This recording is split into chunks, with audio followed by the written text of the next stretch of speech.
নমস্কার বন্ধুরা। যারা এই মুহূর্তে আমার ব্লগটা দেখছেন বা আমাকে শুনছেন তাদেরকে শ্রদ্ধা প্রণাম ভালোবাসা জানাই। দেখবেন আপনার শরীর যতই খারাপ থাকুক, আপনার যদি মনে সাহস থাকে বা মনে জোর থাকে যে আপনি প্রতিদিন উঠবেন বা উঠে দাঁড়াবেন, তখন কিন্তু দেখবেন ভগবানও মাঝে মধ্যে আপনার মানে যে হার মেনে যায় এটা বলছি না, কিন্তু মাঝে মধ্যে ভগবান কিন্তু না চাইলেও ওর ইচ্ছার বিরুদ্ধে আপনার কথা শুনতে বাধ্য হয়। আর আপনি যদি কিছু জিদ নিয়ে নেন যে এই কাজটা আপনি করবেন বা এই কাজটা আপনাকে করতে হবে, তখন কিন্তু পুরো ব্রহ্মাণ্ড কিন্তু আপনার সাথে চলবে।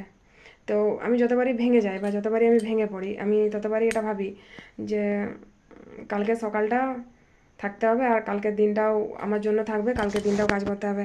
তো যারা মাঝে মধ্যে আমার মতো অসুস্থ থাকেন বা যারা মাঝে মধ্যেই একটু মনোবল ভেঙে ফেলেন, তাদেরকে আমি রিকোয়েস্ট করব যে আপনারা এটা ভেবে প্রতিদিন উঠবেন যে আপনার সাথে যেটা ভগবান করবেন ভালো করবেন। তার কারণ ওনার উপর বিশ্বাস আস্থা রেখে পরেই আমরা কিন্তু প্রতিদিন বাড়ি থেকে বার হই। আমরা তো কাউকে চিনি না, বাসের ড্রাইভারকেও চিনি না, আর ওই ট্রেনে যাই ট্রেনের ড্রাইভারকেও চিনি না, বিশ্বাসের সাথেই উঠি যে ঠিক গন্তব্যস্থলে পৌঁছে দেবেন। ঠিক সেরকম ভগবানের উপর বিশ্বাস রেখে আগামী জীবনটা আমাদেরকে কাটাতে হবে, যে উনি ঠিক আমাদের লক্ষ্য পূরণে আমাদের পাশে থাকবেন, সাথে থাকবেন, মাথার উপরে থাকবেন। মাঝে মধ্যে আমি বড্ড অভিমান করি ওনার ওপর, বা কি ঝগড়া করার তো কিছু নেই, ওনার সাথে একটু অভিমান করি যে আমি যদি 10 দিন কাজ করি তো 20 দিন শুয়ে থাকতে হয়, শরীর এত খারাপ কেন করে দাও। তো তারপরে রিপ্লাই কী আসে জানি না, তো দেখি 10 দিন পরে আবার শরীর নিজে নিজে একটু ঠিক হয়ে যায়, কাজ করার মতন অবশ্যই শরীরের ক্ষমতা চলে আসে।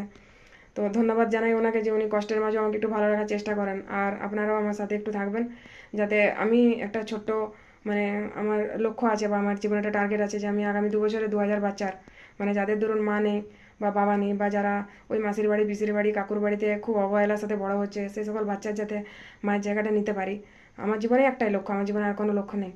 আমার জন্য একটাই লক্ষ্য, যাতে ওইরকম মানে 2000 বাচ্চা যাতে আমার সাথে থাকে, আমার পাশে থাকে, তাদেরকে যাতে মায়ের ভালোবাসা দিতে পারি।